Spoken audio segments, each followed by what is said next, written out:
Hello, everyone. Thank you for joining me, Colleen, the I'm cool very happy crone. here. Thank you for having me. Hi, everybody. Welcome.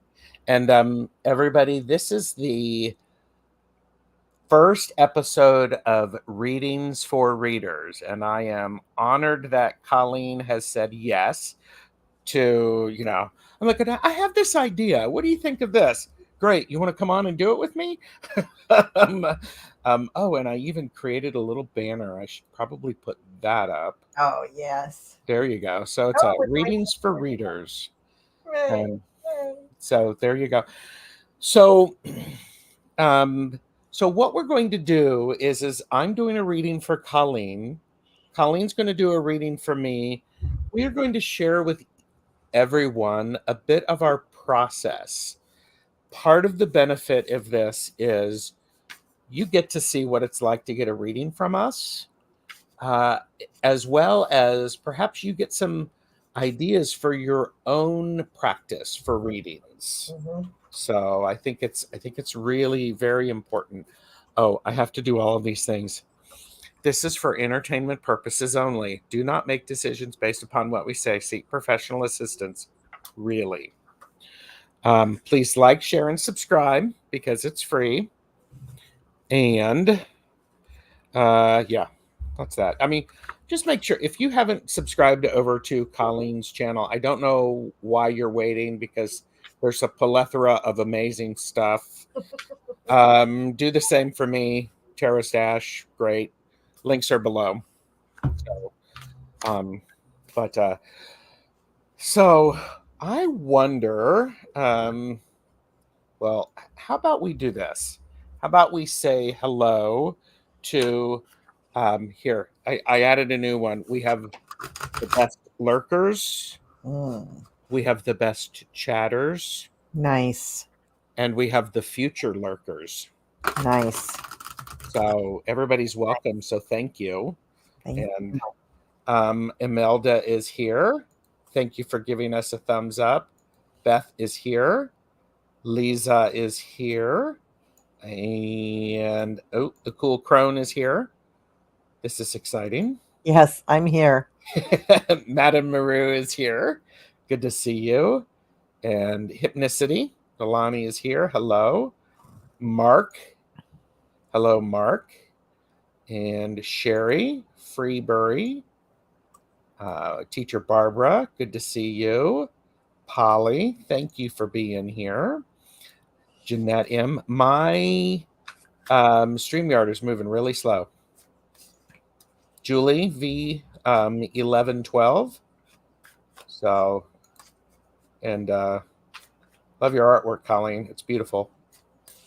Thank Yeah. you. So, yes, you get to learn. And Jane the Seeker says, really? And down to all of the above. Thank you. And Plucky Heroine is here. Plucky was this afternoon. And Me is here. Thank you. Okay, so well, while we are not doing readings for everyone who's watching, we're doing readings for each other, but we invite you to learn something along from us. We have Sonia Maggie is here. Good to see you. We have Angela Cardamancy Mesquite. We have Purple Elephant Deb H. Hello. Hey. And Beth said, my lives in chat were freezing for a couple of days. Unplugged my router, waited 30 seconds. So, okay. So, and Val is here, Dragonfly Crystals. Hi, Val. And, y'all see Val too. So this is wonderful. But, okay. So, Colleen, I invited you here. I'm going to do a reading for you. And you're going to do a reading for me. But before we do that, how about we talk about, okay, first of all, purchase responsibly, know your limits. We're here to share, not to sell. You can get personal readings with us. Links are below. When it comes time for you to do a reading, Colleen, what sort of preparation do you do? Well, like when I'm getting ready to do shows, I do kind of a general prep before the show. Mm-hmm. If I can meditate, I meditate. Mm-hmm. Sometimes I'm running from work. And Yeah. so what I'll do is I'll sage my studio and I'll light a little incense and I'll just kind of get quiet. And so it's just like a very quick little contemplation, not even a Mm-hmm. meditation. And usually before I turn over the first card, I hold my cards in my hand and I say just a very quick little prayer to the angel of Haru, which is Horus. Mm-hmm. And I ask, what do I do? Let me think. What do I do? Please allow me to do the most positive, practical, and powerful reading possible for this person. I like the peas, so I put all those Yeah. peas in there, and I ask the angel of Haru to show me the truth. Mm-hmm. It's a combination of all of that stuff. If Sure. I'm doing like a reading for someone that's going to be a longer reading, then I make sure that I have time to do some sort of meditation. And I also, I might, instead of sage, I might burn frankincense and myrrh resin, Mm-hmm. kind of Oh. raise the vibration a bit. And it just depends on what kind of reading I'm doing for the person or what kind of service I'm doing for the person. I Mm-hmm. want to make sure that I'm in the right mind frame. Yes. And yeah, so those kinds of things. I mean, I know it probably looks like we start the show and we just start, throwing cards all over the place, but there is preparation there because you want to take your ego out. And I, Yes. I literally, when I'm doing my little prayer, I literally do a little hand motion to just tell my ego to step over there Yep. while I'm reading. Mm-hmm. And that really helps actually. Mm-hmm. Um, and I do that with everything. If I don't have time for anything else, I'll just say, Angel of Ru, please allow me to do a powerful, positive, practical reading for this person with the, for the highest good. I I love that. love So what that. I'm hearing an echo. I'm not hearing an echo now. Okay. Okay. I do something similar before I sit down because I burn incense to create a sacred space. So I'm casting a bit of a circle Hmm. because online, I want to keep myself safe. I also want to keep my guest safe as well as the people who are watching the video. Um, if I'm doing a private reading, I am absolutely setting up more of a stronger circle. Yeah. I'm burning incense. I have mist. I use a mist of Florida water Nice. as a cleansing space. I will oftentimes wear jewelry. This is something that I wear typically online. This is my yeah, Tiger. tiger's eye. And for me, it really is for protection and grounding. It helps me to be fully present. Mm-hmm. It helps me to be fully present. So, Mm-hmm. um, and I love the F&M. I have that oil that I shine on my third eye. Okay. And Jane the Seeker uses an oil that she has. Mm-hmm. So, and Sonia's like, it works, Colleen. You gave me a great reading. Thank you, Sonia. So, Thank you.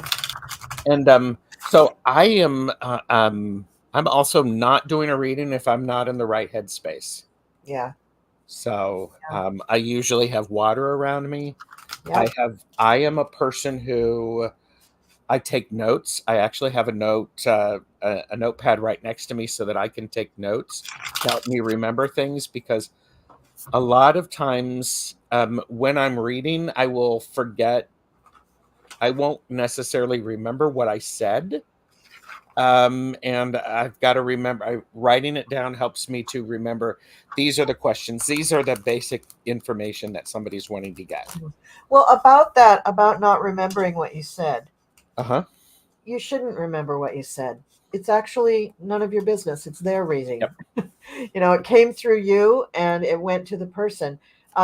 You're reaching a higher vibration. Mm-hmm. Your brain is doing, I don't know, beta, theta, delta waves. It's doing a different thing than just thinking in your everyday mode. Yes. So not only will you not remember it, but when you're in that mode, you may not be able to remember names of people, names of things, certain stuff, because you're talking to the Yeah. angels. You're not talking to, a CEO. You're talking, Mhm. or the gardener or the guy at the grocery store. You're talking Yes. to angels or guides, and you're operating on a completely different level.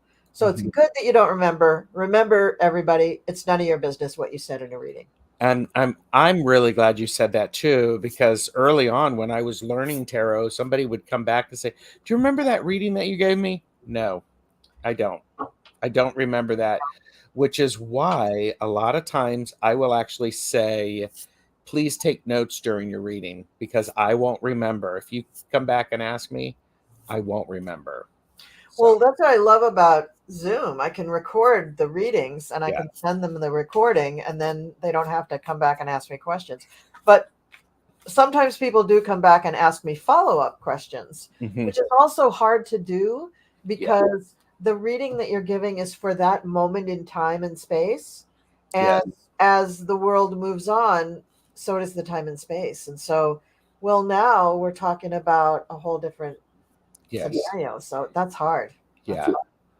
Yeah, it's a Purple Elephant Deb H has brought it very clear is simply by asking the question you change the energy around what you're asking. And absolutely good point, Deb. Good I point. firmly believe that. I Yeah. firmly believe that. So both of us are shuffling cards right now. That's something that I do. It's a great it's a wonderful way just to get me into that space Mhm. because I have a particular way that I shuffle before I do a reading, but the shuffling just it allows my energy to infuse in the deck, Mhm. especially while I'm talking with someone about their question. So, um, but let's talk about the question. Yeah. Um, I think a well posed question is extremely important to getting to getting a reading that's going to help you. Yeah, agreed. So, Agreed. Because so many times when people are asking questions, it's really just a yes, no. mhm, And I know when, for me, for most of the people that ask me yes, no questions, they already know the answer. They just want confirmation. yes, I agree. Yeah. And, that's a pendulum that, you don't have to waste Mhm. time on a whole tarot reading for that. If you want to flush out the details, now here's where it comes to crafting a Yes. good question. Where Yes. where do you start with crafting a good question? I actually craft the question by asking, okay, what is it that you want to find out more about? What are you trying to understand? Okay, that's good. And then that way, it's the pre-interview. And I consider this as equally important as actually doing the reading Mhm. because I'm wanting to understand the layers and the complexity that this person has about it, Mhm. about the information that they're desiring. So, Mhm. um, you know, in one-on-one readings, again, all of this stuff, for entertainment purposes only, blah blah blah. But it's easier face to face or one on one to understand the nuances around the questions. Yeah. So, I what I, about some, you? I sometimes ask people, what do you hope to get out of this reading? It's a great question. Which is a little bit different than asking straight on about their question. Because a lot of times people don't know until they start talking about it. And then they're like, oh, I guess I'm not really asking if I'm going to get a new job. I'm really asking, am I going to be happy in whatever job I'm in, or am I Mhm. going to have to leave this job, or is somebody else going to leave this job and make the whole environment better for me? I mean, it leads to a whole string of other issues, but finding out from the client what it is that they are really looking for sometimes is not just about the question. It's more about their situation where they are Mhm. right now, sitting in front of you or sitting across the screen from you. Yes, I'm writing something down because that's insightful.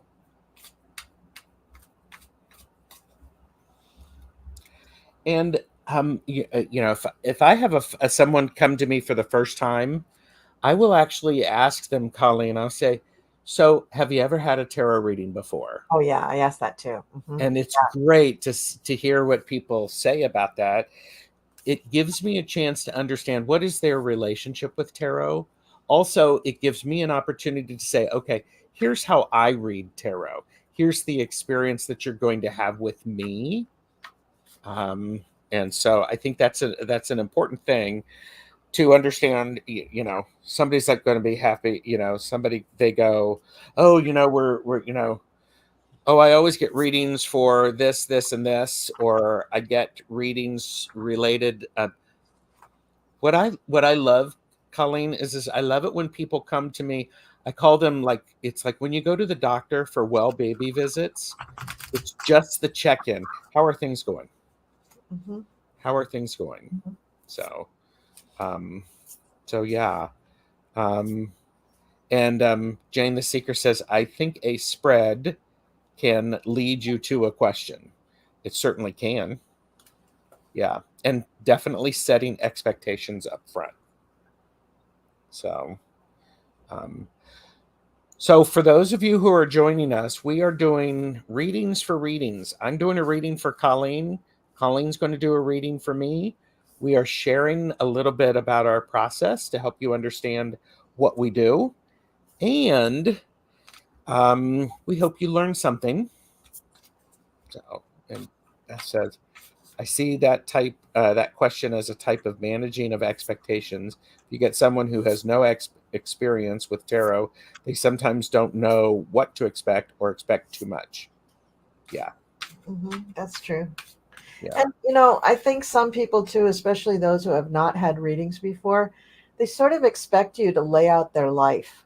And that's not going to happen in one mhm, tarot reading. I no, can give you very broad strokes. I can give you a big arc of what's going on, but that's called a palm reading. That's not a tarot reading. yeah, A yeah, palm reading can give you, here's some high points of what's going to happen in your life and, hmm, some health issues and whatnot. But a tarot reading is really about right now. And it's yes, about the energy right now and your choices right now. You may mhm, change. The energy may change. People around you may change. Circumstances may change. Your town could blow up. You don't know. yeah, So things will change. You can't say, well, I'm going to take it to the bank that a year from now, everything you said is going to have happened. Well, probably not. Sorry to disappoint you, yeah, but it just doesn't work that way. yeah. I like that. I also think it's interesting is if somebody doesn't know what they're to expect, um, it can be a lot of fun and it can develop that. I see tarot as a way to understand things that maybe I'm not seeing, and that they shed some light on it. Yeah. And I'll be perfectly honest with you. I've gotten readings from people who I'm like, going, I am not doing that. You may see that. Great. But I mean, it's a lot of free will. Um, Plucky said, in the past, as a querent, I can sense there's a change coming, but I can't articulate it, so that's why I seek out a reading. Okay. That makes a lot of sense. That makes a lot of sense. And depending upon the reader, Plucky, they can pull on a lot of things. Like Colleen can pull in astrology. You have a vast amount of information about that. So, Mhm. reading the cards, I mean, so really amazing. So, Yeah. Yeah. But you have to realize too that while you're experiencing or this instinct that a change is coming, what we see in the cards, we might not hit the nail on the head. We might be in the neighborhood, but we might not hit it on the head. Or some other reader, and there's many layers to that change. yes. Is it an internal personal change? Is it going to be manifesting in your household? Is it then going to affect your job or your greater community? Is it going to impact your life's purpose or your goals for the next 5 years? I mean, all of those little pieces are like, little dominoes. They all hit one another, and then you have a completely different pattern of life laying out in front of you. So our reading may seem kind of in comparison to all that wonderful change Yeah. that's going on. It just depends on the reader in the moment. It really does. It really does. By the way, Jeffrey, Jader Al, my husband, is listening whilst driving. So I'm hoping he's keeping his eyes on the road. Yes, please keep your Um, eyes on the road, Jeffrey. Care Bear said, "Hi, Gerald. Hi, Colleen. This is such a great idea. Thank you." And Sherry French said, "Colleen, I appreciate videos you have about the different suits in the tarot cards." Oh, thank you. Thank you very much. So, Great. and Sherry, Voices from the Swamp, is here. Hi, Sherry. Good to see Hi, you. Sherry. Um, and Care Bear said, if I'm too emotionally frustrated, it's not a good time for me to read on myself or for others. Yeah, this. Go ahead, Gerald. I was just say, or you phrase a different question. There's a different approach that you might be able to take, but you have this wonderful idea that that's what you're paying attention to. I think that's important. What Yeah. were you going to say? I was going to say, of course, there are going to be those times where you actually feel like, yeah, I'm just too out there to be able to do a reading. But in general, that tugs on another issue for readers is that you do really have to take care of yourself. You really Yes. owe it to yourself to try to be as serene as possible. Mhm. Meditation is important, or at least figuring out self-care methods that give you serenity, that allow, and I know it's serenity, it's all kind of the same thing, Yeah. but it's so, so, so important. If you're already an emotional person and probably an empath if you're doing readings, right? So Yes. I'm not saying that you can't be emotional. I'm not saying you can't be anything. I'm Hmm. saying that for your own well being, you want to smooth yourself out, smooth your life out so that you can manage the ups and downs without letting it throw you. Right. But That that's is well bigger. said. That's a whole other video. Yeah, that is, stay tuned. Yeah. That's very well said. Tarot Your Way is here, Thomas, and Beth Aspasia Rising said, reading tarot is so much like teaching yoga. There are people who really work with you, while others sit back and say, "Do this, make me feel better." Yeah, yeah, I And agree. I agree, Beth. I also used to teach yoga long, long ago. And yeah, you can have people that just are like, well, this is all I can do. I can't do both hands. And you're like, okay, well, that's all you're going to get out of the class. Okay. mhm, So bye. I'm going to go talk to this guy over here. and yeah, and you're right. They are kind of the same way. I read every year for 2 months at the New York Renaissance Fair. And I say that because it's a fair, right? So people line up at 10 o'clock in the morning to start drinking. And by the time they've had a couple of big, tall boys, right, they're ready for a reading. So I yeah. often read people who are, and and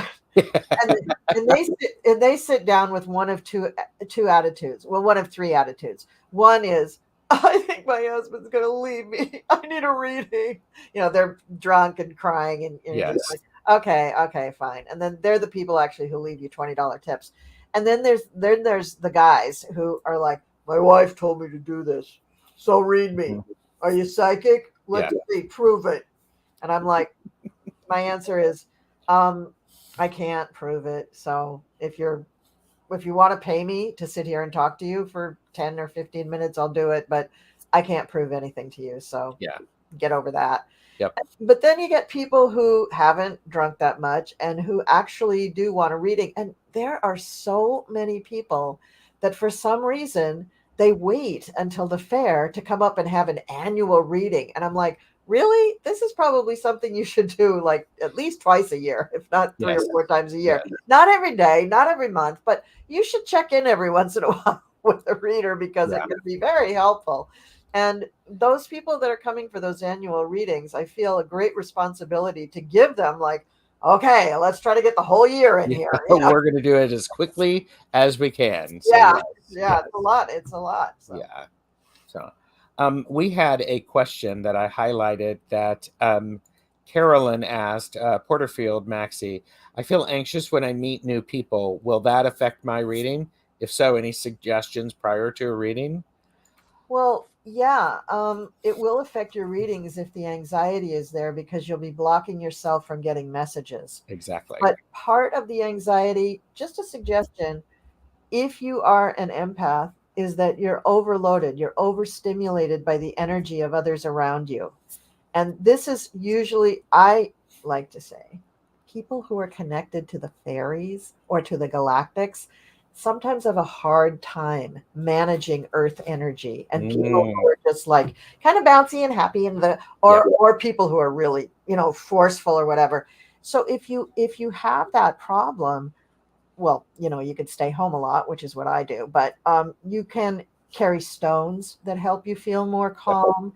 You can carry grounding stones, like any dark stones. And Hmm. then if you're going to carry a clear quartz, make sure that all your other stones have real purpose in them, because that Yes. clear quartz will amplify all the other stones. But if Hmm. you have, like Gerald's wearing a tiger's eye, you might not want to start out with a tiger's eye because that might amplify some of your anxiety at first. But get yourself some dark grounding stones, maybe some stones in green for healing and calm, and a blue stone for calm, and just see, walking around with those stones, if that helps you. And if it does, then add the tiger's eye for when you're doing reading, Yes. Yeah. and a fluorite. I'll say a fluorite is a good thing Yeah. too for that. Angel, MLR. Yeah. MLR said, I go nowhere without my rocks. yeah, I mean, you got it, you can have it in jewelry, you can have it in your pocket, you can have just itty bitty pieces of it. It doesn't, you don't have to carry like, a big boulder with you, like this. You can carry something small, Yeah. and it does the job just as well. Also, when you talk to your stones, tell them what you want them to do. Keep them by your beds, like on your nightstand, and tell them, I need you to help me calm down in the presence of other people. Yes. And they will take on that programming, and then you carry them with you, and they will perform. They will do that for you. Yeah. So Yeah. stones, stones, stones, that's the way to go. Yeah. Well, and here's the thing is each reader you go to brings their own information with them and their own experience. I would not be recommending stones to you unless I were actually pulling cards with stones on them, pictures of stones, for some suggestions.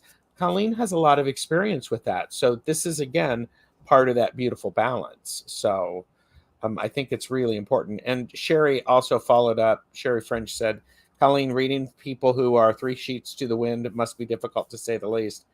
Are people open who are in that condition? Maybe 30% of them are. Most of them, even if they're happy drunks, they're a little bit like, yeah, I already know this. And you're like, why are you sitting down and doing a reading? But that's what they want. So they put down their money at the fair. That's what we're supposed to do, is read them. So that's And what I they think, it depends upon, for me, it depends upon the condition of the person. And it certainly dictates how in depth the reading is going to be. So, Yeah. I also noticed too that I tend, see, I'm a little sneaky. I do want to get business. I do want people to come in and get readings, but I always keep a little piece of black tourmaline in my booth, which kind mhm, of turns away people who are kind of icky. And yeah. so as a result, I get more young people Mhm, who are, TikTok happy, but that's okay. yeah. At least they're not denigrating and dissing my True. abilities and my services, and Yeah. what I'm doing and everything. Yeah. So they're a little easier to read, although Mhm, sometimes they think they know more than you. It's really interesting. They come for the reading, but then they want to tell you all about witchcraft and witches and Wicca and everything that they know and everything that they've done and how gifted they are. And I'm just like, wow, you really, you need a grandma. Yeah. yeah. Yeah. You need somebody to slap you. Yeah. Yeah. Um, for entertainment purposes only. So again, this is an opportunity for us. We're going to do readings for each other. And so because I don't want to keep Colleen here all night. I do have to say, yeah, dang it. Um, I actually have to say, a lot of time I've gotten much more efficient at doing personal readings for people because I have developed my confidence. and then that confidence means I'm well connected, and I am working with the energy of the reading, the person, and the cards, and it's a beautiful, beautiful match. So, um, but so let's okay. So, and then we have cards and we have spreads and all that stuff. But are you what would you like to find out information on, Colleen, through the reading that I'm going to do for you? So I'm kind of in a health journey right now. So I Hmm. would like to find out about what what's that, my health journey. Is it going to am I going to be able to keep with it, all these new habits I'm trying to embrace? And am I going to be satisfied with the outcome? Is it going to be, I mean, I probably am not going to be, putting on my toe shoes anytime soon, but I want to know if I'm going to be able to. A lot of it has to do with mobility. Hmm. I just found out that my left hip is actually arthritic, which I didn't know because I Okay. didn't have any pain or anything in the hip, but I did have trouble with my left leg. And that all led to that diagnosis. And I'm doing physical therapy, but there's a whole bunch of other health stuff. I just went and got the whole Megillah looked at. And it's a little like, oh, really? Okay. So Hmm. there's all sorts of stuff going on. And I just want to know, is there any, I don't think I'm going to have any like big surgeries or big events or anything like that. I'm in pretty good health, but I Yeah. do have a few things around the edges that really need to be cleared up. So Okay. that's what I'd like to kind of know about. Like, where are we going with that? Okay. And for me as a reader, I oftentimes don't read specifically on health things. However, in listening to Colleen, there are flags that go, enter this. This is fine. She's seen a doctor. She's seeing a doctor. She is aware of what's going on. And the question is, if I'm going to analyze your question, Mhm, and mhm. feel free, is you're asking things around, how do I keep with this? Am I going to keep up with this? Am I going to be satisfied with the outcome? And that's a definitely an energy thing of, I already know. I mean, you are well connected, and you probably already have some good insight to that. Um, but there's this beautiful thing of, is it's like when I need to hear it from somebody else. What am I missing? What Yeah. might help? Is that fair? Yes, that's very good. Yeah, that's good. That's what I want to know about. Okay. So, do you want to know my question? Sure. Okay. And by the way, yes, I wrote down Colleen's question. And I'm getting ready to write down yours. Go Yeah.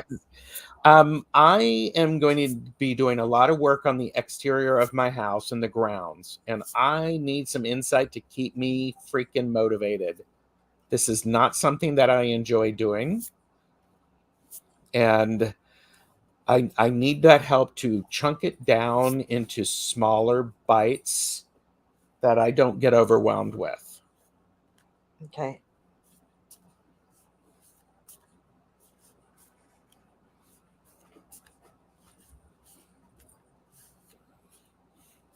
I did see Jonathan show up. Hello.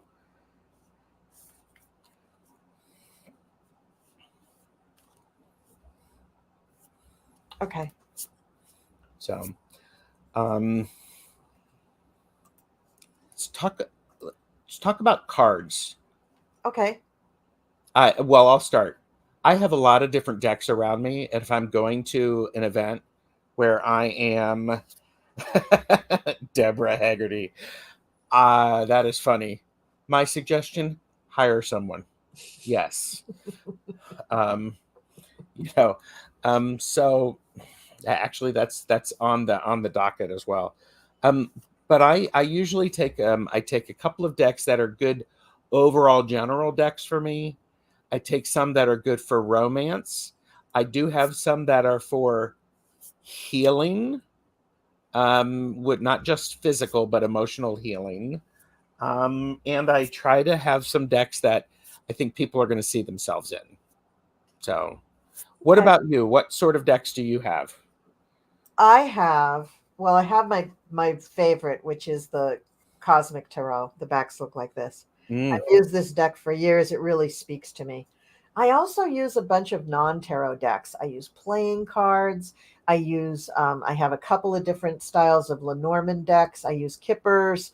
I use different variations of Lenormand. I use, yeah, those are the ones I use, those littler Mhm. ones. And then I have a bunch of tarot card decks that I just love. Like I love like the Housewives Tarot. I love I that. love that one Love too. that deck. I love it. And but only for certain things. And I love like I have the zombie deck. That's also good for people who are snarky, like political figures. Yep. Um, what else do I have here? I have I like the pulp tarot. oh, the pulp tarot I use all the time. I love that too. I really love that one. I have a lot of different tarot decks that have to do with um like just like these beautiful artwork decks that I do use. Like I've got this one by, if I can see if I can just find the book on it. What's it called? The book was really hard to find. I had the deck for years and years and years and years. And Mhm. then I found online that I really wanted to buy a book, a real book that explained it because I had lost the little white pamphlet. Oh, uh-huh. I went to go price the book out and it was $800 on Amazon. Whoa. And I was like, oh, I guess this deck must be really cool now. So I'd had it since it was first published and not really wasn't that jazzed about it. But I tracked down the book and it's not the Sacred Rose. It is, oh, it's going to drive me nuts now. But it's a really cool one. Just give me 1 second. Let me look Of for course. let Of me look course. for the book. Well, here, let me be a snark and put this up. This section of the video is brought to you by the word question. Everyone say it with me. Question. Question. An act or instance of asking. Inquiry.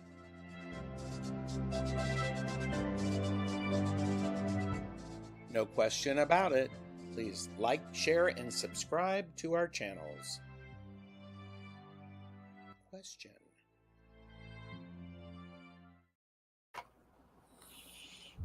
All right. I found the book. Okay. What's the So book? it's the Gendrian Tarot. And I managed to find this book. I had it sent from Canada because I couldn't I couldn't find it in the United States for less than $700-800. But it's a very interesting deck. She had reinterpreted like every image you could think of in this deck, and the pictures are black and white, so I won't pick them up. But I really like that deck for certain things. But there's still certain cards because like you know how certain decks they kind of mess around with like where the order of the major arcana a little bit and the meaning of certain major arcana. I used to just hate that, but once I started reading in this book why she was doing it, I was like, oh yeah, okay, I kind of get that.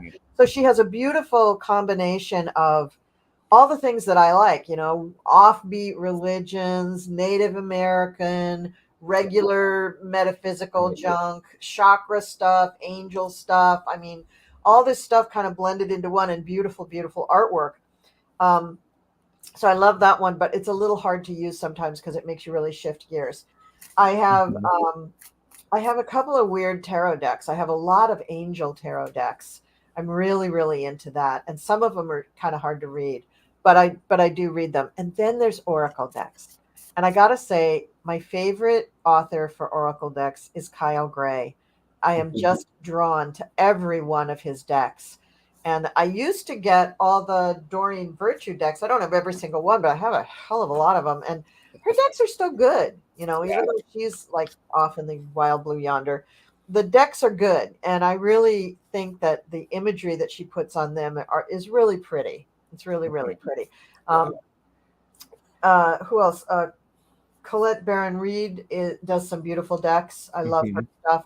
And I just bought a deck by this woman that I have admired for years because she started the Fairy Fair in England, and it was my inspiration for doing my own fairy fair here in New Jersey, which I did for like 5 years. And I started a correspondence with her, which didn't really go anywhere because I never got over to England to go to the stupid thing. But I want to go someday if she's still doing it. I don't know if she's still doing it. But she now does tarot and oracle decks, so I bought one of hers, and Oh, nice. I just bought it the other day, so I don't have it yet, but I'm very excited about getting that because she's Yeah, just so fairy.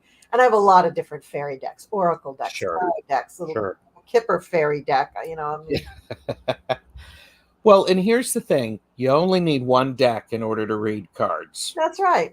You do. So, I mean, these are the nuances which are, for me, really very powerful. So, Hmm. I think that's a lot of fun. Um, okay, so spreads. You were sharing with me a typical spread that you do. Would you be willing to share that with people? Sure, sure. So at the fair, I have a very small table, so I'm not always able to use 10 cards in a spread. And also, you want to get people through with the reading. So Yep. I developed a system of shuffling and spreading my cards that is very efficient. So I shuffle however I shuffle. I can do the shuffle like they do in Atlantic City, where they do the little Yeah. branch and all that Hmm. stuff. Or I can do the hand over hand kind of shuffle thing, or I can just, mess them around in my hands, just taking a few off the top and a few off the bottom until I mess them all up. Okay. Hmm. So you shuffle however you shuffle. And then I take, where's the camera? And then I take and I just pull out the middle here because I don't really have a lot of room on my table if I want to cut cards. And Uh-huh. that's my second pile. That's the equivalent of me cutting the deck into 3 piles. And then I either fan them out and pull out the cards, or I just I don't fan them, but I just kind of swoosh them all in a row on the table, and then I pull out the cards. Or if I'm feeling really frisky that day, I just take them off the top. And Hmm. I pull out 5 cards and I lay them out. And I'm not too concerned about what positions they are. I look at the overall impression that I get from those Yes. 5 cards. I look particularly at the middle card. And very often the middle card is going to be the climax or the challenge or the thing that they have to get around before they get to the Hmm. end. The end card I do think of as the final outcome. But the 2 cards in the beginning and the fourth card, that's just kind of up for grabs. However, they kind of meld with the other cards. And that's how I get my reading for them. Hmm. Yes. I will oftentimes, for me, I will shuffle my cards. I will separate them. I'll separate them, and then I will pull from the bottom of this pile, Oh, turn it over. I will set the others down, and then I will turn over the top cards of each of those, and then I will turn under the bottom card. So for me, that is oftentimes the card is oftentimes the influences of what happens. But that first card that I pull over is that, okay, here's what we've got. I still have an option to pull more cards. I will oftentimes in a private reading, I just did one today where I used 3 different decks mhm. and layering them. And so there's a lot of power in that. It's a lot of power in that. So Yeah. Yeah, I and like that it. one is that this reading just started probably within the last 6 months, pulling them like this. It was like, okay, and it seems to work for me. Nice. So Very nice. yeah, there are 5 cards too with that. So Yeah. Another um another thing that I'll do at the fair, because I often get people who are saying, "Well, but what about this? Well, but what about this? Well, but can I ask about my son?" And I'll take, if I've taken out of the middle of the deck, usually I'll take at least this thick, maybe a little thicker out of the middle of the deck. So I'll have cards left over. I take those cards, I fan them out, and I say, choose 1 card or 2 cards or yeah. 3 cards. And I read those for that question. I don't do a whole other read because they're not paying for that. They're only paying for the first read. But I will give them an answer. You know, Hmm. Wayne Ridge says the old kerfuffle shuffle. Yes, Yeah. yeah, that's what I do. Yeah. You're welcome, Carl. Thank you for the update. So um so I'm going to read for Colleen first. Anything you want to say about card spreads, the question, because I think we've covered that pretty well. And anything you want to add or like that to add to that? No, I'm good. Okay. One of the things that I do when I do private readings is I will do somebody's birth numerology based to find out the tarot. I did this ahead of time with Colleen. Colleen is a 5, which is a Hierophant. And what this tells me, what are the aspects of the Hierophant that are important to Colleen? And how does that help inform Colleen's interaction with the world? May I say out loud? Yeah. Okay. You are a person who is extremely wise. You like to help people figure out their next step. Hierophants oftentimes are the Hierophant gets a bad rap in the tarot because it's the religion card. Mm-hmm. While it is the religion card, it's the card of one. It's the card of them. Somebody. It's the bridge person from one aspect to another. They're to help you to get your own personal experience with divinity.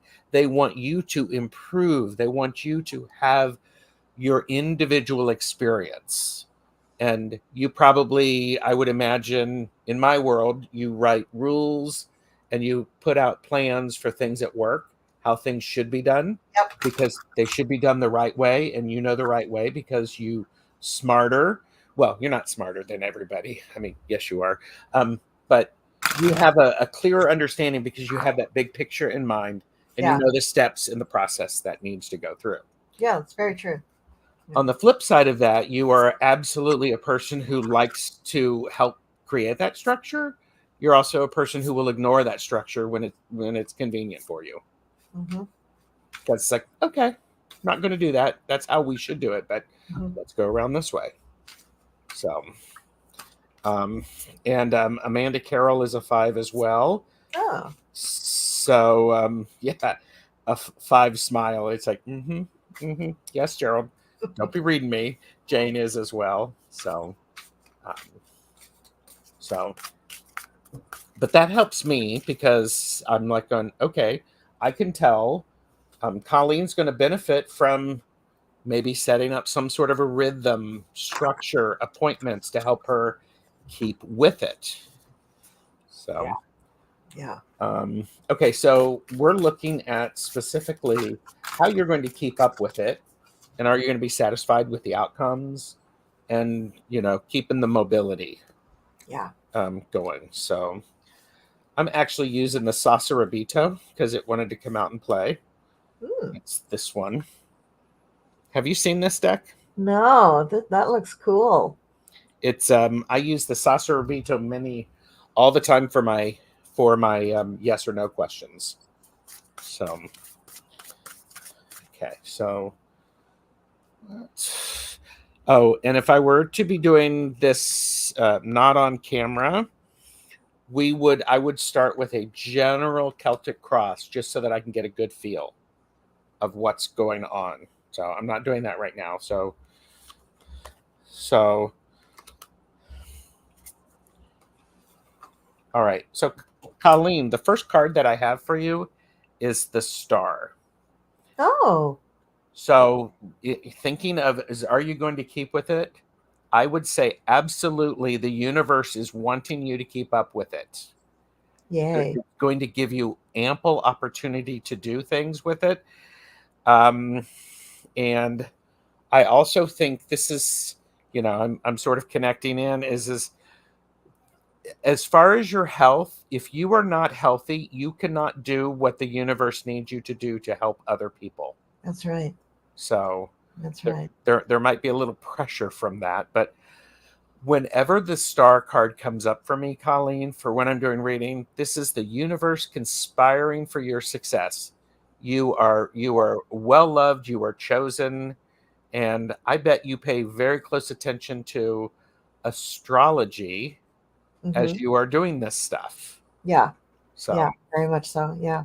and so I would actually think yes, keep doing that. Pay attention to the rhythms and the cycles that you are aware of yourself with your signs. And also be willing to have the universe provide you help that you weren't expecting. So you might have an opportunity to see a different physical therapist, Mm-hmm. add a bonus class. Somebody said, oh, hey, you might like this. Say yes to that.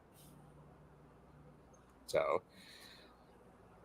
Yeah, nice. an important aspect of this for you on your overall well-being journal, and I'm calling it a well-being journey because we have the Queen of Cups. She is really interested in her overall well-being internally and externally. Mm-hmm. So she is, I mean, I love her face.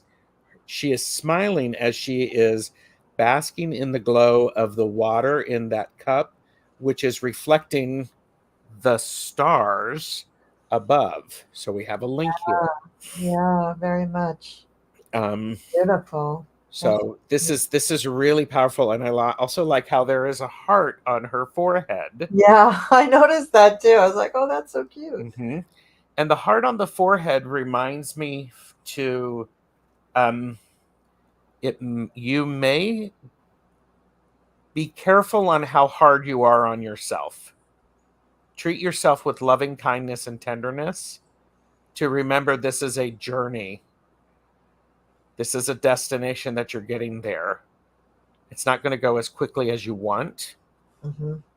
So, and then the third card that I have for you is the Magician.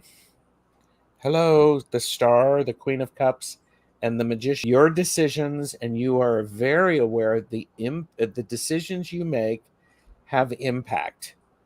You, I would also say, check your ego about it. Sometimes the Magician can be a little egocentric because I am all that. I can do all of that. Sometimes it's like going, ooh, slow down. Yeah. Maybe you need to, be willing to ask for help. Okay. But you are also, if it's a priority for you, then make it a priority Mm-hmm. instead of it It is. being, 8 different things that you've got going on, 7 different things. Make sure that you um I think it's an important aspect for you to um make it a priority. Book it first Mm-hmm. and then book everything else. Yep. Yep. That's what I'm doing. So, okay. So, after I do that reading, I go, how's that making sense? Is it making sense to you? Yeah. Okay. Yeah.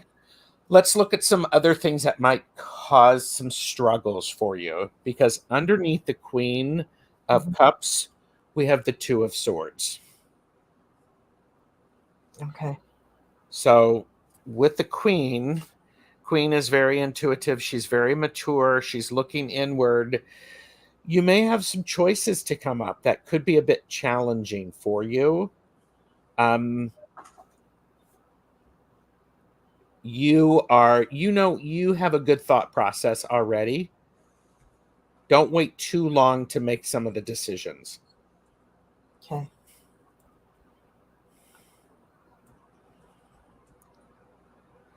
And I would say, and sometimes the Two of Swords is literally 2 decisions.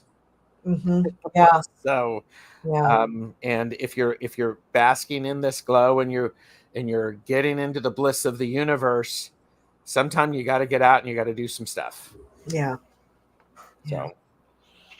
So, um, and then behind the Magician is the Wheel of Fortune. And for me, the Wheel of Fortune is everything always changes. Yeah. That's How true. you roll with it is extremely important.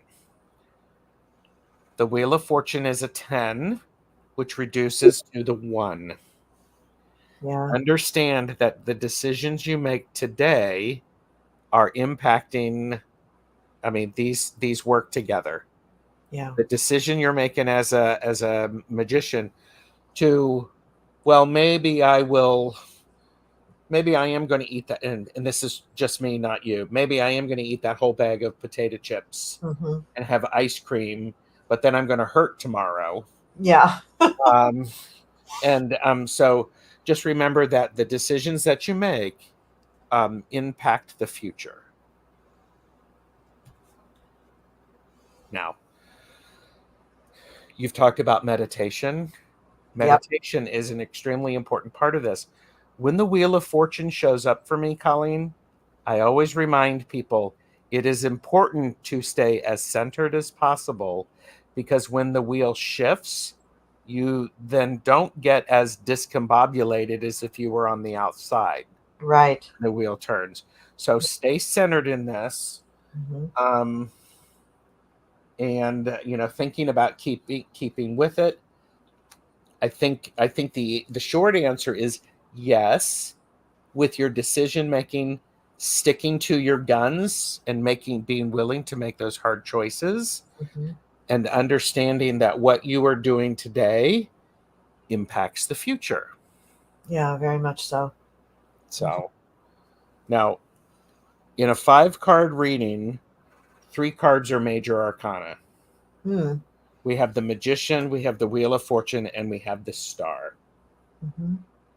So Nice. stay Wow. in the center so you don't. Yeah. Nice. Um, do you have any questions about those? Do you need any clarification or anything like that? I think that was pretty clear. I think given what I've already started and what I'm hoping to continue, I think I know what I need to do. I think that's really good. It's a very good reading. Thank you. Thank you very much. You're welcome. And Oh, good. um, so then, and that's an important thing with after you've done a reading is to find out whether or not the person has any questions about it. Does that make sense? What questions do you have?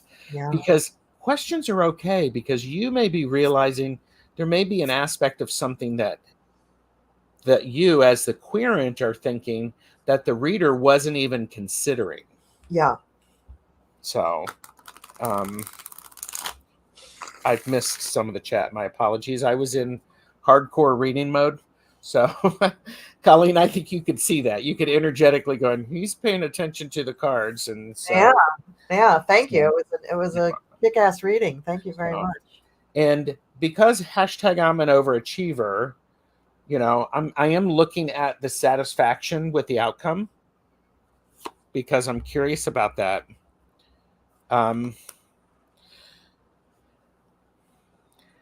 Knight of Pentacles. This is going to take longer than what you want it to, Yeah. Well, but you've worked on the farm. You know how this works. yeah.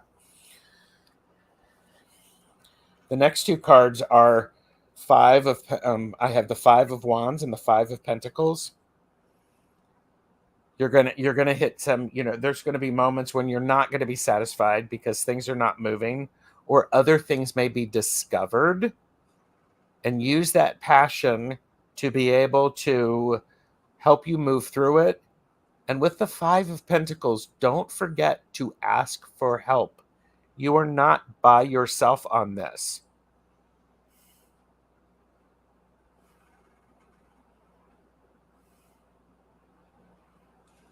Okay. I mean, does that make sense? It does make sense. Yeah. Okay. And there's something important too, is as a reader, I can usually energetically tell when somebody gets it. I don't need to say anymore, so I stop talking. Hmm. So I do have one question. yes. So, as far as asking for help, is this referring to asking professionals for help or asking family or friends for help? Or The 5 of Pentacles is supported by judgment, so ask for professionals, ask for people who trust, maybe somebody who has been on the journey themselves. okay. And definitely, um, it is a sign of strength when somebody asks for help. Yeah. I'm also wondering if as you're along the journey, maybe you need to switch things up. Yeah. Yeah, So probably. Yeah, yeah, because you get to kind of a plateau, and then Yep. sometimes you need to make a little change, and then you're Yep. off again, and it's good. Yep. Yeah. Well, and okay, and so the 5 of Wands is Mhm. paired with the Ace of Wands. That is a beautiful mix.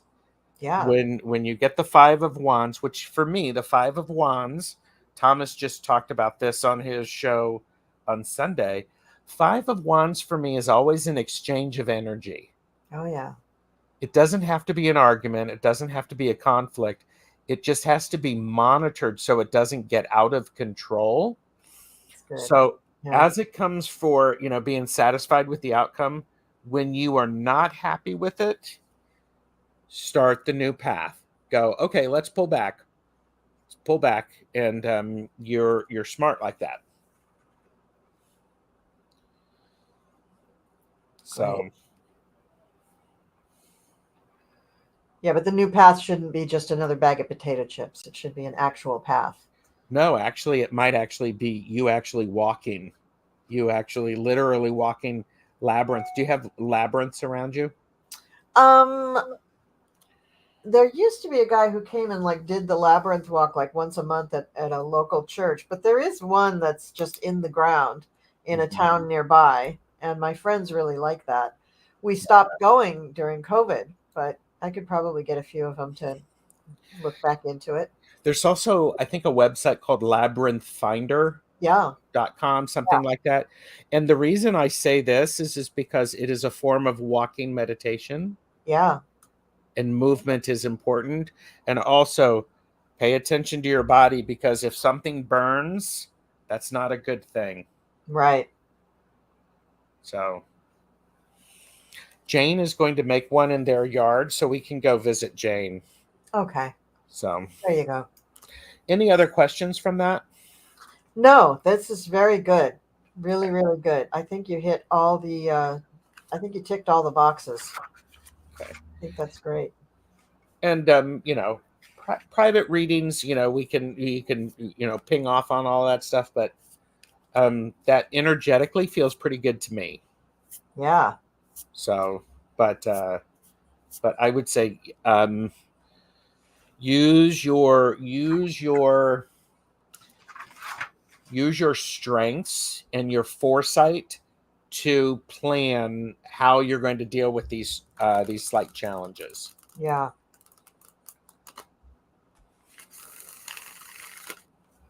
Just Yes, make we do, Amanda. notes.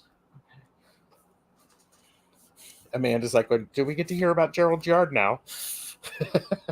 In my house and the exterior and all that stuff. So yeah. So no, thank you. Wow. So I could tell Colleen was taking notes, so that's a very good thing. Yeah, So it's really good. Really, so really good. thank you. Okay. All right. Even though I've shuffled these cards a million times, I'm going to shuffle them some more. Well, Okay. let's just really focus in on your question.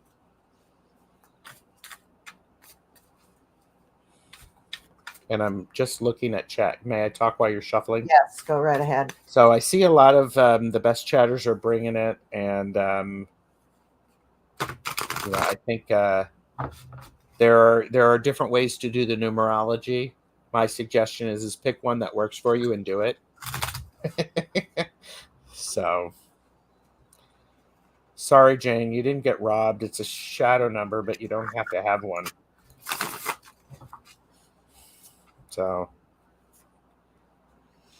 So Lisa is saying, what do you suggest is an appropriate time to read again? Yeah, months. One per season maybe. I don't think that's unreasonable. Mm-mm. And you do usually see changes in your life around those times. Yes. Not right at the change, maybe in the midstream. I don't know, but Yep. I think no, you don't really need more than that. You certainly don't need it monthly. You don't need it every week. Certainly don't need it every day. But once a year is maybe not enough, because as you raise your vibration and as you are changing, you're changing. You're Mhm. changing who you are. Your molecules Yep. are You changing. got it. Your brain is rewiring. The synapses are going different places. And you may think you know who you are now, but with all of this elevation of energy going on for those of us who are very sensitive, it really helps to connect to somebody who is also sensitive and who can help you, just reassure you that you're going along the right path, or maybe Yes. pointing something out that might be making it more difficult for you. And a good Mhm. reader can do that. Yeah. I was going to say 3 months is good. I like 3 months. That being said, I get concerned when somebody keeps coming back with the same question regularly. Yeah. Then I may not be the reader for them, or they're not actually doing the work they need to do. And that your statement had the Val seal of approval. Yeah. And you know, when you're coming to a reader and you're asking for help, don't be surprised if they actually give you help. They're not just telling you what you want to hear. They might actually be giving you advice that is really needed in your life. So Yes. if you can be open to that, great. If you hear it more than once from two different people or three different people, sit up and take notice, because Yep. you're not coming to these readings just for fun. Mm-mm. Okay, let's be real. You're adults, most of you, Yeah. I hope. You're not coming to get these readings just to pass the time. This isn't in lieu of having another glass of wine or a cup of coffee. This is Yes. because you're really trying to grow. And Yep. if you're trying to grow, sometimes that journey is a little bit hard, and the readers can help you get to the next level. What helps me, like the comment about the stones helping with anxiety. Mm-hmm. Okay, yeah, let's do that. Let's take care of that. Maybe she needs more than stones. Maybe she needs oils. Maybe she needs a different kind of meditation. Yep. Maybe she needs to do yoga. I don't know, but they can really help you go on to the next level. And I think that's so, so, so important, to connect with people who are loving and kind but knowledgeable, and Yes. who can I always we in my coven, we always say, always have a hand up and a hand down. You're Yes. always reaching up to go higher, and you're always reaching down to help somebody come up. You got it. You always want to be doing that. Always, always, always. It feels good. It's kind of selfish because it really feels good. It really makes you feel good. It also helps you solidify your own spiritual lessons when you teach them Mm-hmm. to somebody else, but Yes. only if they are ready to hear it. Yes. You can't shove it down somebody's throat. Yeah. All right, so let me think about Gerald. Okay. All right. You can talk to people. I'm just thinking about you. Yeah, Jonathan. So people. I mean, it, a reader is someone who supports you. They are not doing the work for you. If the reader is not giving you the support that you need, look at yourself, figuring out what it is that you need. But it's like a therapist. You got to make sure that you're doing the work for that. You know, you're just not going to show up and sit in a chair and be better. You have to take an active part. So it's very, very important. So, but Lisa, that was a great question. Thank you for that. So, but I also love the idea of, after a reading, people take notes, they contemplate on it, they think about it, they try to understand the nuances of it. That's the beauty, and that's putting you into, that's your magic and being part of it. As a reader, I'm just a channel for information. I am an oracle providing information to you. So,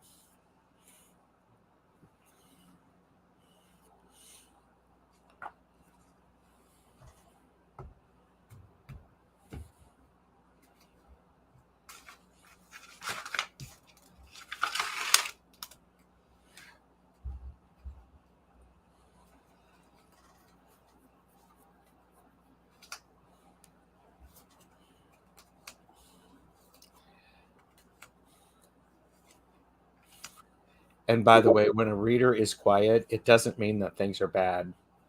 It just means that they're concentrating.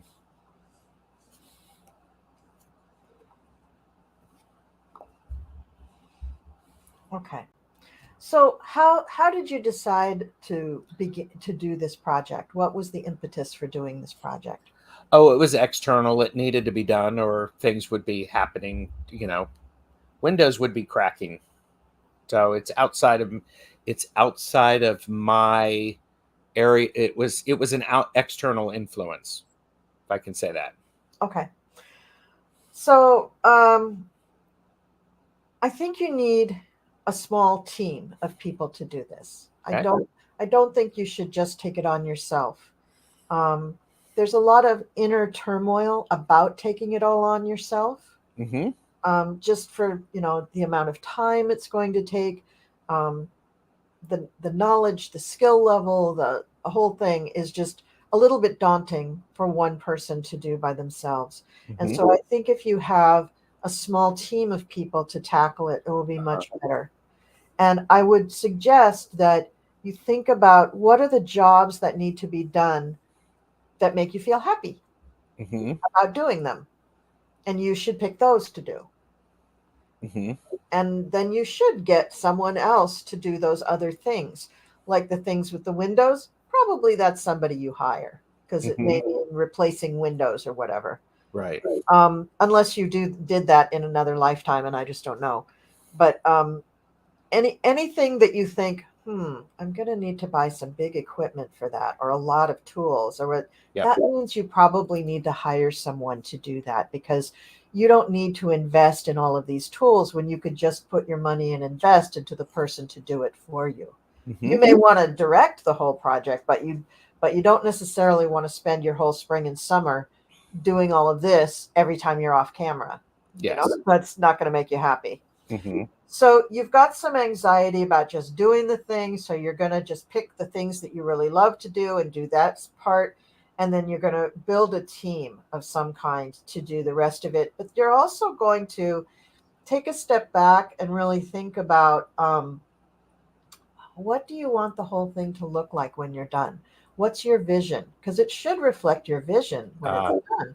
Even if other people are doing the work, there's nothing that says that you can't make those people do what you would have done if you could do it, right? Yes. Mm-hmm. Because there is a lot of work to do, and Mm-hmm. even if it was you and Jeffrey trying to do all the work yourselves, it's still a ton of stuff. Yep. And I know for me, I've had many houses, many apartments. I've inherited many yards that needed work, many old houses, things that needed work. It's never just that thing that you're looking at. You, Yes. you start doing work Yep. on one thing, and five other things line up behind You it. got it. So that's another reason to hire people who already have the tools and the knowledge of how to do this Good. efficiently. Mm-hmm. Um, the final card that I'm getting for this is that you will find professionals that you can work with, people they don't cost an arm and a leg, and they're reasonable. You may even be able to find some kind of a contractor that sort of does kind of all, offers you solutions for almost all of it, Mm-hmm. except that it sounds like it's going to be the house aspect of it and then the grounds aspect of it. Yeah. So there's probably two different agencies or entities that you have to deal with. And, of course, that's going to cost money, but it's going to cost you anyway, Yes. right? If you were spending your time doing it, what if strained your back, or, twisted your ankle or something? You Mm-hmm. can't really afford to do that, and you probably don't want to do that. So getting these people to help you is probably the way to go. Now, I kind of cheated because I brought up your chart, and I threw I, I threw up the transits with your chart, because I think that's going to also give us some information about when these things should be taking place. Okay. So, so you're thinking about this right now. I did this for today. You're thinking about this right now. Your moon is going through the fifth house, and that's your house for fun, and that's where your sun is, and your Venus and your Neptune, and that's why you're such a good reader, because you like to have fun with things. Um, but your moon is there, and you really are pondering this right now. This Mm-hmm. really is your top Yep. of mind. um, Now this is going to require both some knowledge, some aesthetics, and some labor. And so Mhm. for knowledge, we're going to look at Mercury. And now Mercury is up in your 10th house. So right this red hot minute until Mercury gets out of Aries, you should really be focusing on your career. And at the moment, from what I see, your career is more your channel Yeah. than your house. Um, but your sun has gone into the 11th house. And so that deals with hopes, dreams, and wishes and groups that you're a part of. So that's where you start to look for the help that you need. Mm. People and groups that you're already a part of, they know people. So they're the ones that you should reach out to for getting some contacts and starting to call people. Also, that Uranus Jupiter conjunction is just in your 11th house and it just hit your north node. So you're thinking about your legacy, your mission, what's all going in life. And this is a little bit in conflict with having to do work around the house outside. It's like, wait, these are two things that don't go together in the same sentence. Hmm. So, and that's true, they really don't. So it feels a little bit like it could be a crisis point for you, or at least internally it feels like a crisis point, even if it isn't like some window falling out of your house. Uh-huh. It feels like there's a lot of things that are urgent of the moment. We have to deal with it when maybe it's, yeah, I think you have 5 minutes. Yeah. I think you Take a could step work. back. Yep. Yeah, I think you could take a step back, like the Hermit card is saying, and you can Yep. just kind of review and get an overview of what's going Mhm. on. So you want to probably, let me see, when is Mercury going? Oh, it's the wrong year. 25th? Going into Taurus? No, I don't know. Sorry. I thought it's going direct on the 25th. Oh, yeah, it's going direct on the 25th. That's right. And it's still going to be in Aries when it's direct. And it's going to get into Gemini the first week in June. No, Taurus. Where's Taurus? Oh, here we go. In May. So by May 16th, it enters Taurus. That's a great sign to use because you're talking about the outside of your house, the beauty of your house, the structure, Mhm. the solidity of your house, but also the grounds. So it's perfect. Okay. So May 16th, that's your target date for really like talking to people, getting your team together. And in the meantime, you can spend time sort of sketching or visualizing how you want your house to look, what things you want to be fixed, where you want it to go, because that'll be good energy for that. And Mhm. then the beautification part, Venus, I think, is going to be also going into Taurus. That's also going to be helpful. Yeah, Venus is going to be in Taurus by the beginning of May. So that works too. So Venus will be helping your visions, and Mars. Now Mars is still in Pisces, and that's a crap place to use Mars energy. Although where's your Mars? Your Mars is in Virgo. Yeah, it's opposite your Mars. So yeah, not so this is another reason you're not just feeling like, oh yeah, I'm just gonna go out and Oh, yeah. Yeah. put up some windows and re-roof the house. Yeah, you're not, your energy isn't telling you you can do that. But when Mhm. it changes, let me see here. I guess it's really May is when everything changes.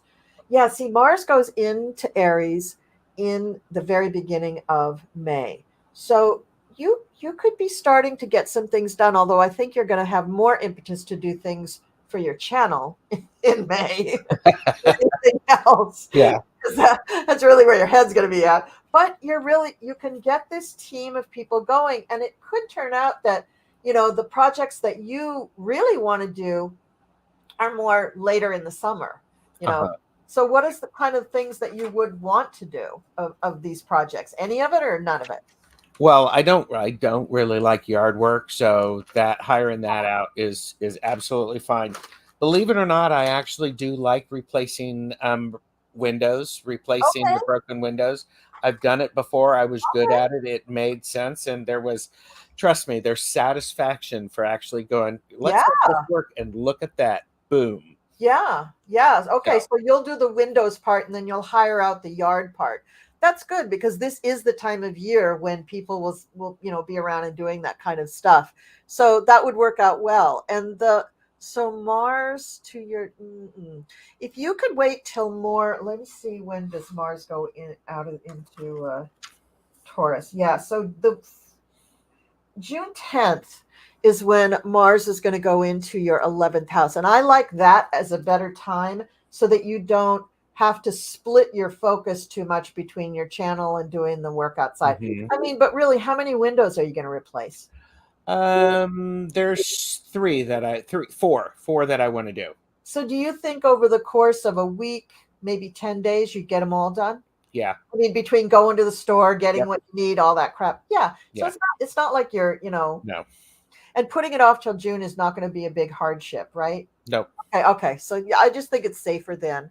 I think that's a better time for you to do it.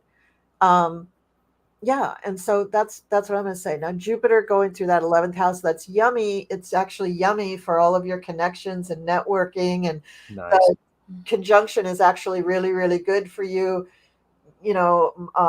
Confirming that you're doing your life's work, and this is great, and that just oodles and oodles of wonderful energy there for you. And yeah. So I will warn you though, Gerald, the end of the year is going to be weird for you. Once Mars hits Cancer, which I think is around November. Yep, actually October. When Mars hits your first house, which is going to be in October. Oh, September. I'm really off. Okay. So September 4th, Mars will hit your first house. Great, glorious. You'll feel wonderful. You'll be all jazzed up, and you're starting the fall with all sorts of energy, lots of energy, right? Now, when it hits Leo, when does it hit Leo? Yeah, at the end of November. So way after your birthday. So birthday time, Mars there in the first house, wonderful. By the end of the month, it's going to go into Leo. And then for the rest of the year, Mars is doing this weird dance where it's going to go way into Leo. It's going to retrograde. It's going to go all the way back into Cancer and then come all the way back through Cancer and Leo again until finally at the end of the year, it gets out of Leo. So there's going to be a lot of stuff with your second house and your finances and things like that are going to feel very what's going on, Yeah. you're going to have this Martian energy going over your Jupiter. Usually your money is very copacetic. Usually you're just fine with it. Yeah. You're fine with you and your partner's money. Everything just is really kind of smooth with that. That is not an issue. With the Mars coming over that, it might make it, I mean, you might even actually have an argument about something about money, but there's a friction, there's a challenge there. So just be ready for that. Christmas might be a little, you might be going, I got to calm down, down. There you go. Yeah. No, Calm that's down. what you're going to be saying. So sorry, I had to cheat and throw in a little astrology, but I hope that helped with your reading for the house. It was really, really important. And I think this is one of the benefits, since we're talking about readings for readers, the key is you find somebody who has the skill set that works for you, because anybody who is I think a good reader will access the tools that are available to them, because I don't know about you, but my goal is to provide a reading for you that helps you, that you find that's going to support you. And sometimes that support looks like you got to get up and you got to do this. Stop it. Stop doing that. Or it's all right, you got to pace yourself and things like that. So I think that was great. Thank you. You're welcome. Thank you. You're Thank welcome. you.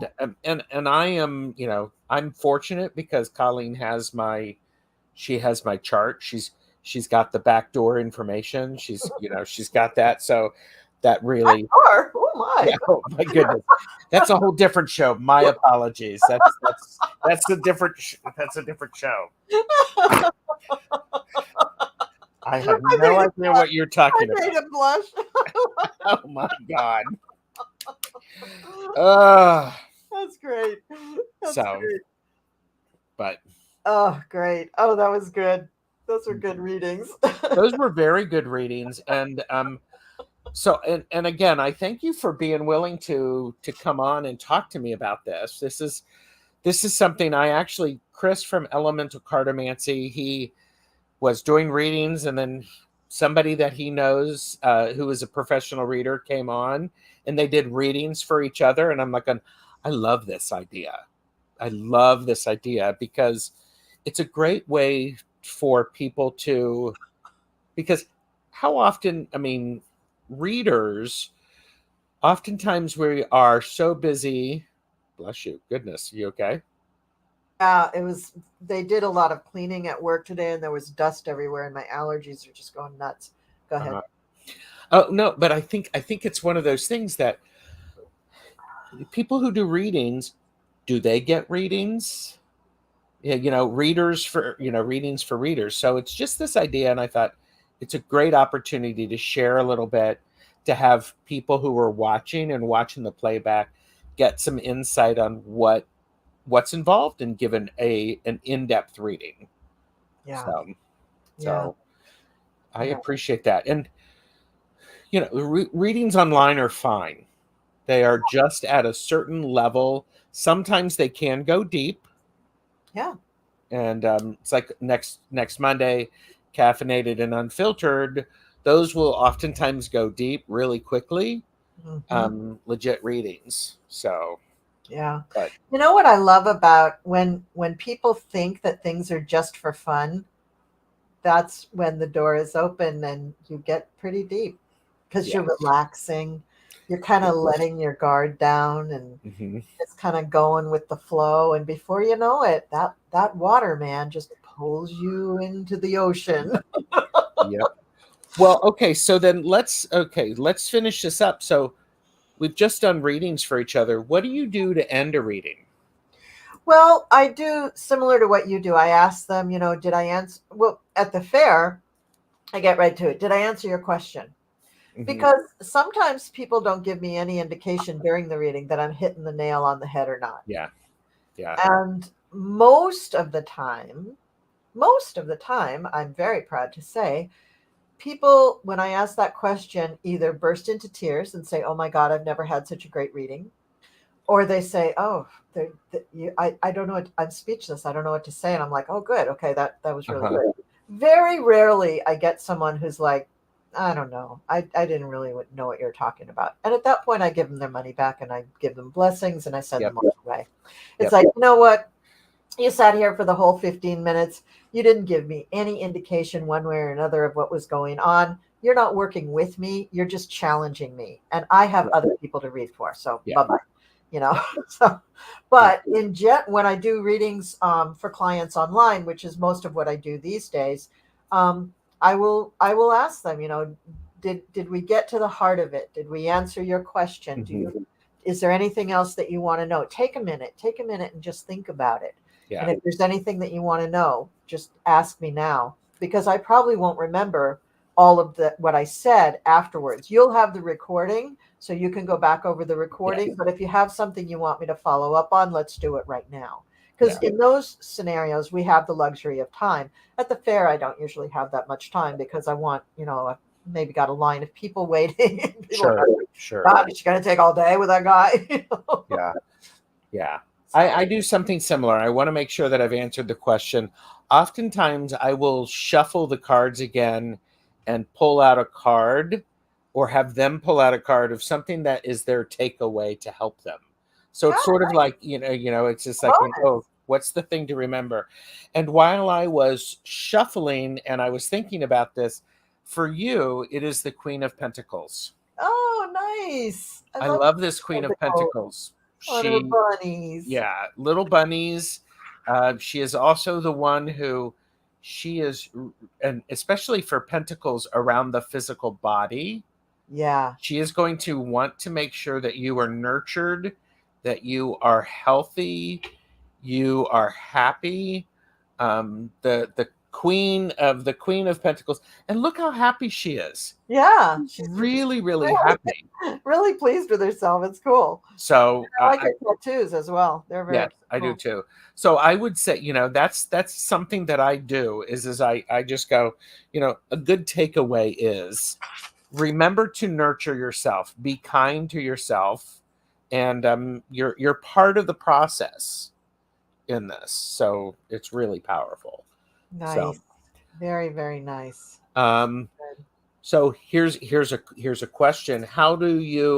What do you do to end the reading with your cards or anything like that? Do you shuffle the cards a certain way to Uh, clear? what do I do? when I'm end. Well, just to like get the client to get up and move off. I usually say, okay, that's it. That's all I have to say then. But that's after I've asked them those questions. And then what I will do is, yeah, I pick up the cards and start shuffling to get the energy to change. Yep. You know, the energy's got to change. You gotta, and I do have a couple of decks with me at the fair, so occasionally I'll just switch decks. If it was a particularly heavy reading, like especially when people are asking about deceased loved ones or dread disease or something really heavy, I'll switch to a whole other deck and just let that deck kind of rest off to the side for a minute. Sometimes I'll actually put a crystal on a deck. Yeah. To sort of give it a breather. But I will, I know some people knock on their decks. That's not something that I've done. I do. Do you? Yeah. It's kind of I think of it as kind of more of like a seal. So I've said my little prayer to Horus. I've told myself that my ego is going to step over here and I'm going to just do the reading. And when I get to the point where I've really finished shuffling, it's usually coincides with the end of that prayer. And then I knock on the top of the deck and then I cut it. Yeah. Which doesn't make any sense because if you're knocking, you should be pulling the cards. It's just what I do. Sometimes when I do a riffle shuffle, when I bridge them, I will blow on them. Oh. To clean it out. Oh, okay. All right. Yeah. And, Marita says I knock cards to remove energy. Yeah. And Val does the same thing. Now I keep a few stones at my booth. I keep here. Where's that big green one? Where did my green calcite go? And by the way, this is the way Clucky says, "Thank you for letting me read for you. Enjoy the rest of your day. Get out." Yeah, basically, yeah. Kidding, Clucky. And Beth also knocks on her decks, crystals on them, and uses the bell. So I usually keep Angela knocks too. I usually keep a piece of citrine on the table, and I usually because it sometimes gets windy, so it's literally I'm using the stones to hold the cards down so they don't blow away if I'm not using them. And then I use this one to hold them down. This is a nice, I think this is a celestite. I love this one. Oh, nice, that's pretty. Big healthy chunk of celestite. And I'm going to use this one. This is my new citrine. Still has a label on the top, but I'm going to use this. Nice. And then I don't know where it went, but I have a nice, huge chunk. Where the heck is it? It's probably in my closet. Of green calcite, because I like green stones with my cards to bring in the money, or gold stones. That makes sense. Yeah. So I usually have 3 decks, and I have 3 big, good-sized stones, and those stones help me too. And then whatever's in my jewelry, I usually have stones in my jewelry. Yeah. Beth also will use a bell to clear them. Yep. I do that here. I don't take a bell to the fair. Ooh, look at that. Selenite slab. I got this at my local witchy shop. It's great to, when I get a new deck, I have 2 of them, sandwich it right there. Ooh, very nice. It's very quite nice. Marita asked a question. And by the way, Linda Day Gonzalez, it's lovely to see you. And good to see you. And so Marita asked, do you think it's a good idea to put time limit on your readings in a public situation? I do, and I think you kind of have to, because they're giving you a finite amount of energy and the amount of money that they're giving you. And so you have to give back kind of a finite amount of time. And also when you consider that you have multiple clients who are also waiting to get their readings, it's only fair. But I've kind of taught myself to make the readings not shorter, but I've kind of I think originally I was using a timer on my phone, and I've used that so much that I don't know if it's my guides or me, but we wrap it up at about 15 minutes. Yeah. It just gets wrapped up. Yeah. And then it's, as they say, complete. Yes.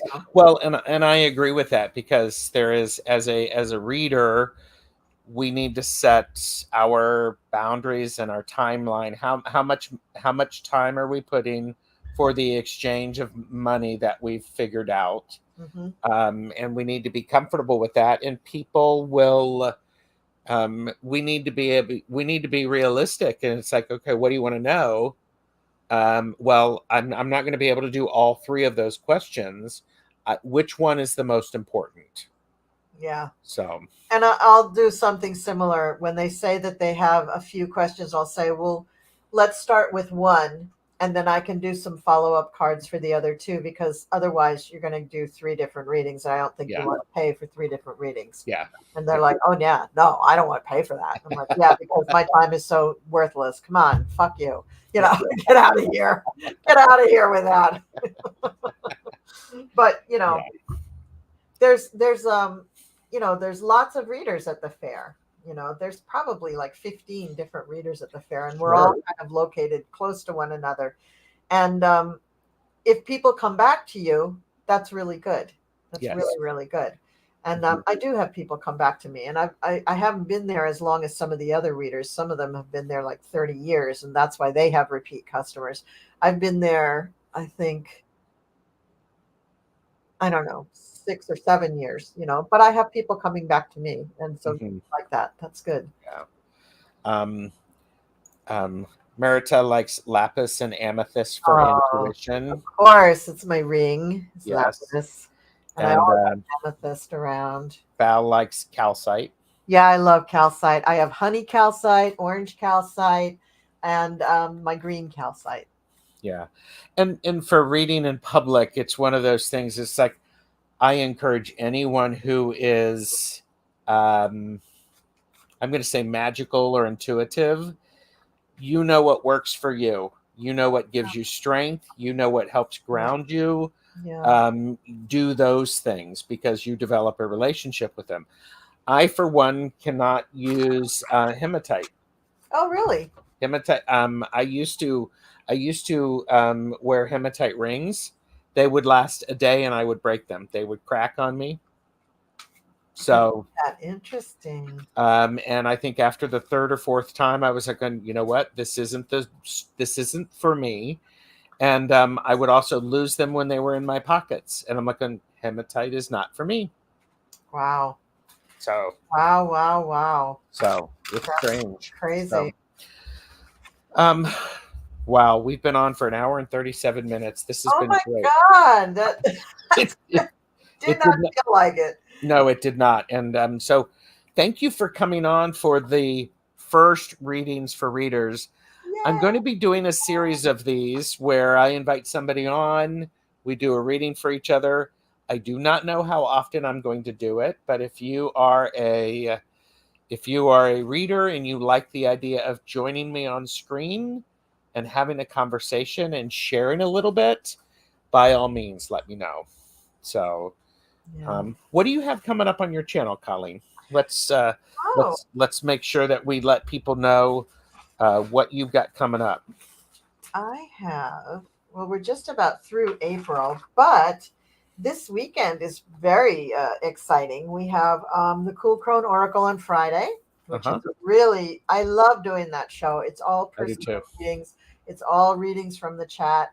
And as those of you who have seen it know, Gerald co-hosts with me so that I can actually manage the chat, because I'm terrible at managing the chat. And on Saturday, I'm doing a special polytarology with friends. It's Deanne. These are the wrong names here. It's Deanne, Celtic Sheila, and Helen Irish Granny. Beautiful. So that's nice. And then on Sunday, Gerald and I are going to discuss Beltane. Yay. And I'm hosting that, so I need to get off of my butt and create that. Yeah. And then it's Monday again, and we have Caffeinated and Unfiltered. So there you have it. Yes. And I'm reading with Michelle Marie Astrological Tarot tomorrow evening at 7 Eastern. I am doing blind spot readings hosted by Marina with Hershey, the Shadow Reader. I'm looking forward to that. And I'm doing yes/no readings with Hershey, Thomas, and Jane the Seeker is joining us. Nice. So I'm looking forward to that. The easiest thing to do is just for everyone is to like and subscribe to both of our channels, because Colleen does an incredible job of posting shorts as well as putting stuff in the community tab earlier. I put stuff in the community tab. So, and my landing page actually shows the upcoming lives that I have. So, Nice. Lisa asks the last question. I'm going to have this as the last question. Oh, good. Yeah, I saw that too. Do you feel drained after a certain amount of time? Online, an hour seems sufficient, but at a fair, it must be so different. Ah, Lisa, you must learn the art of grounding. So, yeah, the ancient art of grounding. Yeah, I don't feel that it's a matter of limits, because really when you're reading and you're reading for um without draining yourself, it's a little trick, because you if you're empathic, most of us are empathic, you have to learn how to put a little distance between you and the person. Mm-hmm. And it's a little bit tricky, because you don't want to cut off your connection from what they're going through, but you want to talk to their guides, and you want to Yes. talk to your guides, and that way you're not being just sucked dry. You're not just Mm-hmm. giving all of your energy over to the other Yep. person. But also you have to learn that there's a cycle to it. So you're connecting to the guides, to their guides, to whoever, to your guides, whatever. But then as you finish the reading, there's kind of a natural conclusion, and you need to, take a breath and ground. And one of the things that you can do, I mean, there's so many different ways to ground. Yes. You can eat some salt, you can eat some chocolate, you can eat root vegetables. Yeah, I mean, you could eat, but we'd all be big as houses if we just ate all the time to ground ourselves. It's a little impractical to always rely on food, but you can do simple things. Like, I don't have my cat up at the fair, but I can just, I'm doing this with my arms, I'm just Yep. holding my arms, I can just do that. I Mm-hmm. can, hold my face or my head. I can shuffle my cards, actually, because for me, the act of shuffling cards makes a circle of connectivity between Sure. my arms Yes. down to my fingers and then back up my arms again. So I have like a circle of grounding Yep. energy going on there quite naturally. I noticed that after a few years of reading, I was like, why is it I get done with the reading and then I'm just sitting there shuffling cards? But it was a very kind of a soothing, grounding, kind of Mm-hmm. put me back into my own body kind of Yes. experience. And then I was ready to do the next one. I do find after a day at fair, it's just a long work day. We start Yeah. the fair at 10 o'clock in the morning. We have to be there at 9 o'clock in the morning. The fair goes until 7 o'clock at night, and then we have to stay until all the patrons leave the park, and then we can break down our booths and leave. So it's like a 12-hour day, 10-hour day. And Yeah. I'm not used to that. I'm really spoiled. I have a 9 to 5 job. I don't work those kind of hours, but Mm-hmm. that gets draining. But the reading part of it, unless I've had some particularly difficult customers, that does not get so draining. Yeah. I am a hardcore extrovert, and I like reading. People wonder why I'm online so much, because I like it. I like that energy exchange. So I could do a lot of readings and be perfectly fine, with the occasional I need to remember to hydrate. I also need to remember to walk around. That oftentimes helps me just to shift the energy. And it shifts the energy. It also shifts my perspective about what's going on, because I do pay I pay a lot of attention to the environment, because I like to hold space. And so if something's weird is coming from over there, trust me, when I get up the next time, I'm going over there and I'm clearing it, whether or not it wants to go. It's going to leave me alone. Yes, yes. And Merita said I felt pretty buzzed after doing readings with Allie. Yeah, Yeah. yeah. Yeah. And so, but I mean, so it is important to understand the rhythm. So, but I used to train for a living, so I could do an 8 hour training and have full blown energy. But once I was done, we had about a half an hour for me to figure out what was going on, where we were going to eat, and pack everything up. Because once everything's packed up, that half-hour mark, I go through a reset, and then my energy will come back up. It's the things that we know about ourselves. Yeah. So Yeah. you're welcome, Lisa. And everybody figures out their own rhythm. I'm going to be talking to other people and finding out how their rhythms are. They're just different. Doesn't make them better or worse. Yeah. They're just different. Yep. And by the way, there's enough room for all of us. Absolutely. So, all right. Thank you, Colleen. We will say You. yes. This has been great, and so we will see you the next time. Well, actually, we'll see you together on Friday at the cool Crone Oracle, which Yes, is I will. incredibly fun. So, all right. Thanks, everybody. Thanks, Bye. everyone. See you later.